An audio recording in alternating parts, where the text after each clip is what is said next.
ओम शांति। 24 अप्रैल 2023 के ईश्वरीय महावाक्य। पहले सुनते हैं मुरली के मुख्य पॉइंट्स। बाबा ने कहा, हर एक बच्चा फूल भी है तो परवाना भी है। अपने दिल से पूछना चाहिए कि हम कहाँ तक फूल बने हैं और कितनी ज्ञान की खुशबू फैलाते हैं, अर्थात अपने जैसा फूल कितनों को बनाया है।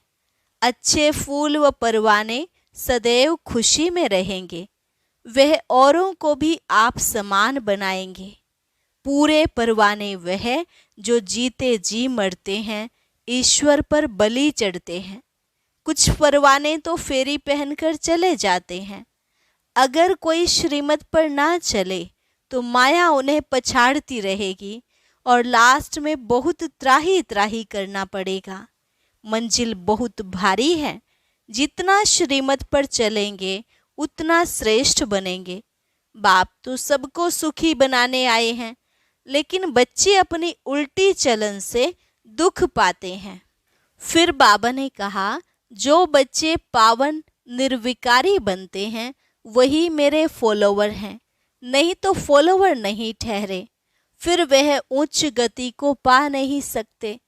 जो योग युक्त रहेंगे उन्हों को बाप की मदद जरूर मिलेगी। पिछाड़ी के समय सब बाप के पास यहाँ भागेंगे।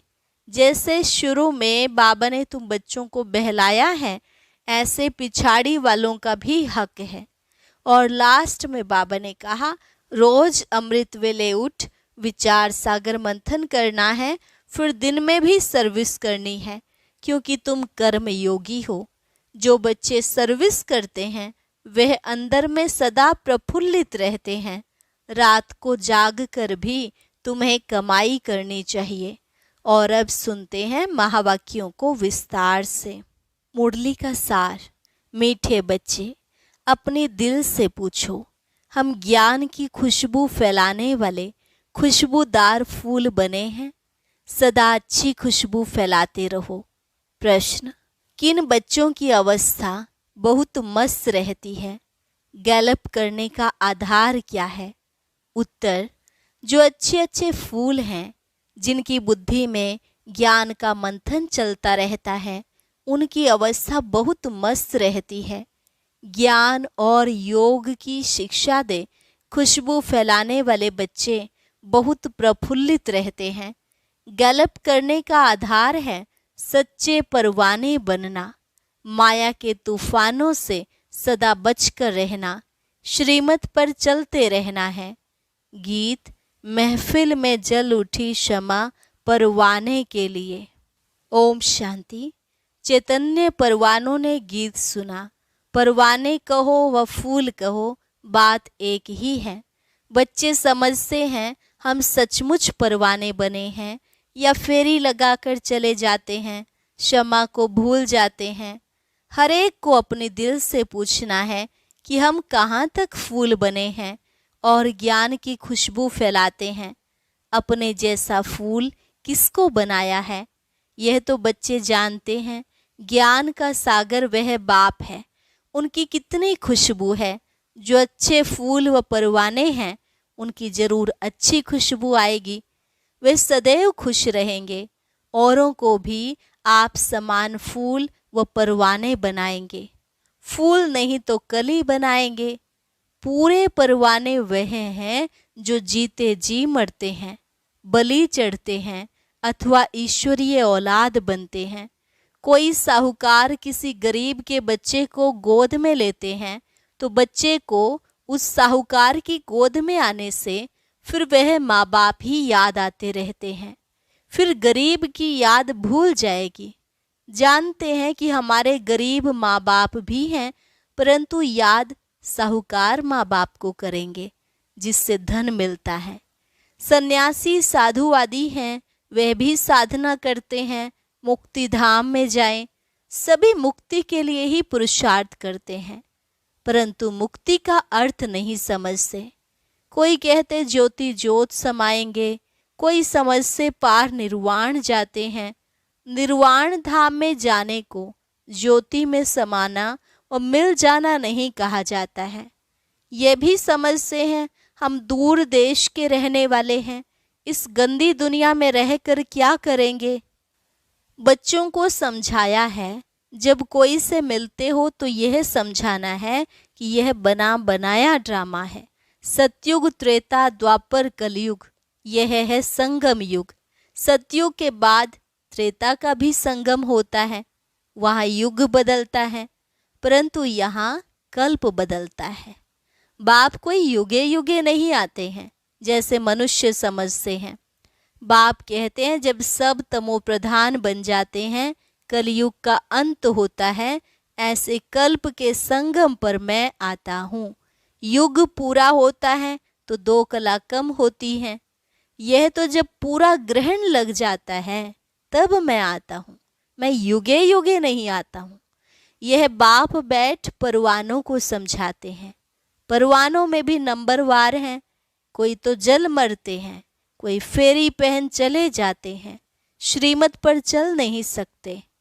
अगर कहाँ श्रीमत पर नहीं चले तो फिर माया पछाड़ती रहेगी। श्रीमत का बहुत गायन है, श्रीमद् भगवत गीता कहा जाता है। शास्त्र तो बाद में बैठ बनाए हैं। उस समय मनुष्यों की बुद्धि रजो तमो होने के कारण समझते हैं श्री कृष्ण द्वापर में आया। बाप कहते हैं मैं आता ही तब हूँ जब आदि सनातन देवी देवता धर्म वाले मनुष्य गुम हो जाते हैं, परंतु यह भूल जाते हैं कि हम ही देवी देवता धर्म वाले थे। अपना हिंदू धर्म कह देते हैं, यह कड़े से कड़ी भूल है। भारतवासी जो देवता धर्म के पुजारी हैं, उन्होंने पूछो तुम किस धर्म के हो, तो कहते हैं हम हिंदू धर्म के हैं। अरे तुम पूजते किसको हो? भारतवासी अपने धर्म को ही नहीं जानते। यह भी ड्रामा में नोंद है। जब भूलें तब तो फिर से मैं आकर आदि सनातन देवी देवता धर्म की स्थापना करूं। सतयुग में है ही एक धर्म। यह बातें बाप बैठ समझाते हैं। जो विश्व के मालिक थे वे खुद ही भूल जाते हैं तो बाकी औरों की बात ही क्या। यह एक ही बाप है जो आकर दुख धाम से निकाल सुख धाम का मालिक बनाते हैं। तुम कहेंगे अभी हम नरक के मालिक हैं। दुनिया को तमो प्रधान तो बनना ही है। सब पतित हैं, तब तो पावन के आगे जाकर नमस्ते करते हैं। मनुष्य सन्यासियों आदि को गुरु बनाते हैं क्योंकि वह पावन है।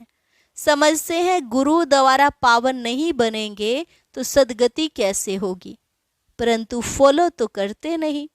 गुरु लोग फिर उनको कहते भी नहीं कि तुम फॉलो कहाँ करते हो, पवित्र कहाँ बनते हो। यहाँ तो बाप कहते हैं अगर तुम पावन निर्विकारी बनते हो तो मेरे फॉलोवर हो, नहीं बनते हो तो तुम फॉलोवर नहीं हो, उच्च गति को पा नहीं सकेंगे। सन्यासी ऐसे नहीं कहेंगे कि फॉलो करो, नहीं तो सजा खानी पड़ेगी। यह बाप कहते हैं श्रीमत पर चलो, नहीं तो बहुत त्राही त्राही करना पड़ेगा। वह तो समझते आत्मा निर्लेप है, परंतु नहीं, आत्मा ही सुख दुख देखती है। यह कोई भी समझते नहीं। बाबा बार बार समझाते हैं बच्चे मंजिल बहुत भारी है। इस समय तुम पुरुषार्थ करते हो जबकि दुखी हो। तुम जानते हो सतयुग में हम बहुत सुखी रहेंगे। वहाँ यह पता नहीं रहेगा कि हमको फिर दुख धाम में जाना है। हम सुख में कैसे आए, कितने जन्म लेंगे, कुछ भी नहीं जानते। अभी तुम जानते हो कि उच्च कौन ठहरे। तुम ईश्वर की औलाद होने के कारण जैसे ईश्वर नॉलेजफुल है, तुम भी नॉलेजफुल ठहरे। अभी तुम ईश्वर के बच्चे हो। देवताएं थोड़े ईश्वर के बच्चे कहलाएंगे। अभी तुम ईश्वरीय औलाद हो, परंतु नंबरवार। कोई तो बड़े मस्त हैं, समझते हैं हम तो बाबा की मत पर चलते रहते हैं। जितना मत पर चलेंगे उतना श्रेष्ठ बनेंगे। बाप सम्मुख बैठ बच्चों को समझाते हैं, बच्चे देह अभिमान छोड़ो, देही अभिमानी बनो। निरंतर याद करो, परंतु सदैव याद कर नहीं सकेंगे। याद रहेगी नंबरवार पुरुषार्थ अनुसार। सो भी रिजल्ट अंत में निकलेगी। बाप तो है ही सुखदाता। ऐसे नहीं कि दुख भी बाप ही देते हैं। बाप कभी बच्चे को दुख नहीं देते। बच्चे अपनी उल्टी चलन से दुख पाते हैं। बाप दुख नहीं दे सकते। कहते हैं हे भगवान बच्चा दो तो कुल वृद्धि को पाएगा। बच्चे को बहुत प्यार करते हैं, बाकी दुख अपने कर्मों का ही पाते हैं। अब भी बाप तो बच्चों को बहुत सुखी बनाते हैं। कहते हैं श्रीमत पर चलो, आसुरी मत पर चलने से तुम दुख पाते हो। बच्चे बाप और टीचर अथवा बड़ों की आज्ञा ना मानने से दुखी होते हैं। दुखदाई खुद बनते हैं, माया के बन पड़ते हैं। ईश्वर की मत तुमको अब ही मिलती है। ईश्वरीय मत की रिजल्ट 21 जन्म तक चलती है। फिर आधा कल्प माया की मत पर चलते हैं। ईश्वर एक ही बार आकर मत देते हैं। माया तो आधा कल्प से है ही है, मत देती ही रहती है। माया की मत पर चलते 100% दुर्भाग्यशाली बन पड़ते हैं। तो जो अच्छे अच्छे फूल हैं वे इसी खुशी में सदैव मस्त रहेंगे। नंबरवार तो है ना। परवाने कोई तो बाप के बन श्रीमत पर चल पड़ते हैं। अक्सर करके गरीब ही अपना पूरा पोता मेल लिखते हैं। साहूकारों को तो डर रहता है कि कहाँ हमारे पैसे ना ले लेवें। साहूकारों के लिए बड़ा मुश्किल है। बाप कहते हैं मैं गरीब निवाज हूँ। दान भी हमेशा गरीब को ही किया जाता है। सुदामा की बात है ना, चावल चपटी ले उनको महल दिए। तुम हो गरीब। समझो कोई के पास 25-50 रुपया है, उनमें से 1-2 आना देते हैं। साहूकार 50,000 दें तो भी इक्वल हो जाता है। इसलिए गरीब निवाज कहा जाता है। साहूकार लोग तो कहते हमको फुर्सत नहीं मिलती क्योंकि पूरा निश्चय नहीं है। तुम हो गरीब। गरीबों को धन मिलने से खुशी होती है। बाबा ने समझाया है यहाँ के गरीब वहाँ साहूकार बन जाते हैं और यहाँ के साहूकार वहाँ बहुत गरीब बन पड़ते हैं। कोई कहते हम यज्ञ का ख्याल रखें या कुटुंब का रखें। बाबा कहते तुम अपने कुटुंब की बहुत अच्छी संभाल करो। अच्छा है जो तुम इस समय गरीब हो। साहूकार होते तो बाप से पूरा वर्षा ले नहीं सकते। सन्यासी ऐसे नहीं कहेंगे। वे तो पैसे लेकर अपनी जागीर बनाते हैं। शिव बाबा थोड़े ही बनाएंगे। यह मकान आदि सब तुम बच्चों ने अपने लिए बनाए हैं। यह किसकी जागीर नहीं है। यह तो टेम्परेरी है क्योंकि अंत समय बच्चों को यहाँ आकर रहना है। हमारा यादगार भी यहाँ है तो पिछाड़ी में यहाँ आकर विश्राम लेंगे। बाप के पास भागेंगे वह जो योग युक्त होंगे। उन्हों को मदद भी मिलेगी। बाप की बहुत मदद मिलती है। तुम जानते हो हमको यहाँ बैठ विनाश देखना है। जैसे शुरू में बाबा ने तुम बच्चों को बहलाया है तो पिछाड़ी वालों का भी हक है। उस समय ऐसे फील करेंगे जैसे बैकुंठ में बैठे हैं। बहुत नज़दीक होते जाएंगे। ये तो समझते हैं हम यात्रा पर हैं। थोड़े समय बाद विनाश होगा। हम जाकर प्रिंस प्रिंसेस बनेंगे। किस्म किस्म के फूल हैं। हर एक बच्चे को समझना चाहिए मैं कितनों को ज्ञान की खुशबू दे रहा हूँ, किसको ज्ञान और योग की शिक्षा देता हूँ। जो सर्विस करते हैं वह अंदर में प्रफुल्लित रहते हैं। बाबा जान जाते हैं ये किस अवस्था में रहते हैं। इनकी अवस्था कहाँ तक गैलप करेगी। गैलप उनकी अवस्था करेगी जो परवाना बन चुका होगा। बाप समझाते हैं माया के तूफान तो आएंगे, उनसे अपने को बचाना है। सन्यासी कभी नहीं कहेंगे कि स्त्री पुरुष गृहस्थ में रहते पवित्र हो दिखाओ। वह ऐसा सन्यास करा न सके। उनका है ही रजो प्रधान सन्यास, निवृत्ति मार्ग का। हठयोग सन्यास तो मनुष्य मनुष्य को सिखलाते आए हैं। अभी यह राजयोग परम पिता परमात्मा आकर आत्माओं को सिखलाते हैं। आत्मा को ज्ञान है। मैं आत्मा अपने इस आत्मा भाई को समझाता हूँ। जैसे परमात्मा बाप हम आत्माओं बच्चों को समझाते हैं, हम भी आत्मा हैं। बाबा हमको सिखलाते हैं, हम फिर इन आत्माओं को समझाता हूँ। परंतु यह आत्मा पने का निश्चय न होने से अपने को मनुष्य समझ मनुष्य को समझाते हैं। बाप कहते हैं, हम तो आत्माओं से ही बात करते हैं। मैं परमात्मा, तुम आत्माओं से बात करता हूँ। तुम कहेंगे हम आत्मा सुनती हैं, आत्मा को सुनाती हैं। ऐसे तुम देही अभिमानी हो, किसको सुनाएंगे तो वह तीर झट लगेगा। अगर खुद ही देही अभिमानी नहीं रह सकते हैं तो धारणा करा नहीं सकेंगे। यह बड़ी ऊंची मंजिल है। बुद्धि में यह रहना चाहिए, हम इन ऑर्गन्स से सुनते हैं। बाप कहते हैं, हम आत्माओं से बात करते हैं। बच्चे कहेंगे, हम आत्माएं ब्रदर्स से बात करते हैं। बाप कहते हैं, हम आत्माओं को समझाता हूँ।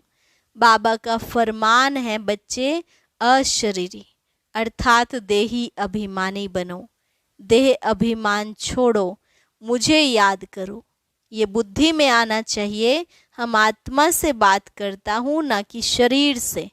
भले फीमेल है, उनकी भी आत्मा से बात करता हूँ। तुम बच्चे समझते हो हम बाबा के तो बन गए, परंतु नहीं, इसमें बड़ी सूक्ष्म बुद्धि चलती है। मैं आत्मा समझाता हूँ, यह बुद्धि में आता है। ऐसे नहीं कि मैं फलानी को समझाता हूँ, नहीं, यह हमारा भाई है, इनको रास्ता बताना है। यह आत्मा समझ रही है, ऐसे समझो, तब आत्मा को तीर लगे। देह को देखकर सुनाते हैं तो आत्मा सुनती नहीं है। पहले ही वार्निंग दो कि मैं आत्मा से बात करता हूँ। आत्मा को तो ना मेल कहेंगे ना फीमेल कहेंगे। आत्मा तो न्यारी है। मेल फीमेल शरीर पर नाम पड़ता है। जैसे ब्रह्मा सरस्वती को मेल फीमेल कहेंगे, शंकर पार्वती को मेल फीमेल कहेंगे, शिव बाबा को ना मेल ना फीमेल कहेंगे। तो बाप आत्माओं को समझाते हैं। ये बड़ी मंजिल है। बाबा की आत्मा इनको समझाती है। आत्मा को इंजेक्शन लगाना है, तब देह अभिमान टूटता है, नहीं तो खुशबू नहीं निकलती है, ताकत नहीं रहती। हम आत्मा से बात करते हैं, आत्मा सुनती है। बाप कहते हैं, तुमको वापस जाना है, इसलिए देही अभिमानी बनो, मन मना भव। फिर ऑटोमेटिकली मध्यजी भव आ जाता है। मूल बात है ही मन मना भव। बाप को याद करो। भले कहते तो सब हैं, भगवान को याद करो, परंतु जानते नहीं। खास कहते ईश्वर को याद करो। श्री कृष्ण को व किसी देवता को याद नहीं करना है। अभी तुम बच्चों को बड़ी सूक्ष्म बुद्धि मिलती है। सवेरे उठ विचार सागर मंथन करना है। दिन में सर्विस करनी है, क्योंकि कर्म योगी हो। लिखा हुआ भी है, नींद को जीतने वाले बनो। रात को जाग कमाई करो। दिन में माया का बड़ा बखेरा है। अमृत वेले वायुमंडल बहुत अच्छा रहता है। बाबा को यह तो लिखते नहीं कि फलाने टाइम पर उठ विचार सागर मंथन करते हैं। इसमें बड़ी मेहनत है। विश्व का मालिक बनते हैं तो जरूर थोड़ी मेहनत तो करनी पड़ेगी। अच्छा, मीठे मीठे सिके लधे बच्चों प्रति मात पिता बाप दादा का याद प्यार और गुड मॉर्निंग। रूहानी बाप की रूहानी बच्चों को नमस्ते। रूहानी बच्चों की रूहानी बाप दादा को नमस्ते नमस्ते, गुड मॉर्निंग। धारणा के लिए मुख्य सार। पहली पॉइंट, देही अभिमानी बनने की मेहनत करनी है। हम आत्मा भाई से बात करता हूँ। आत्मा बोलती है, आत्मा इन ऑर्गन्स से सुनती है। यह अभ्यास करना है। उच्च गति के लिए पावन निर्विकारी बनना है। जीते जी मरकर पूरा परवाना बनना है। वरदान, एक हिम्मत की विशेषता द्वारा सर्व का सहयोग प्राप्त कर आगे बढ़ने वाली विशेष आत्मा भव। एक हिम्मत की विशेषता द्वारा सर्व का सहयोग प्राप्त कर आगे बढ़ने वाली विशेष आत्मा भव। जो बच्चे हिम्मत रखकर निर्भय होकर आगे बढ़ते हैं, उन्हें बाप की मदद स्वतः मिलती है। हिम्मत की विशेषता से सर्व का सहयोग मिल जाता है। इसी एक विशेषता से अनेक विशेषताएं स्वतः आती जाती हैं। एक कदम आगे रखा और अनेक कदम सहयोग के अधिकारी बने। इसी विशेषता का औरों को भी दान और वरदान देते रहो, अर्थात विशेषता को सेवा में लगाओ तो विशेष आत्मा बन जाएंगे। स्लोगन: बुद्धि से इतने हल्के रहो जो बाप अपने पलकों पर बिठाकर साथ ले जाए। बुद्धि से इतने हल्के रहो जो बाप अपनी पलकों पर बिठाकर साथ ले जाए। अच्छा, अब सुनते हैं आज का अव्यक्त ज्ञान मोती। ये एक बहुत संस्कारितापूर्ण वीडियो है, जरूर देखें, कोई भी मिस ना करे।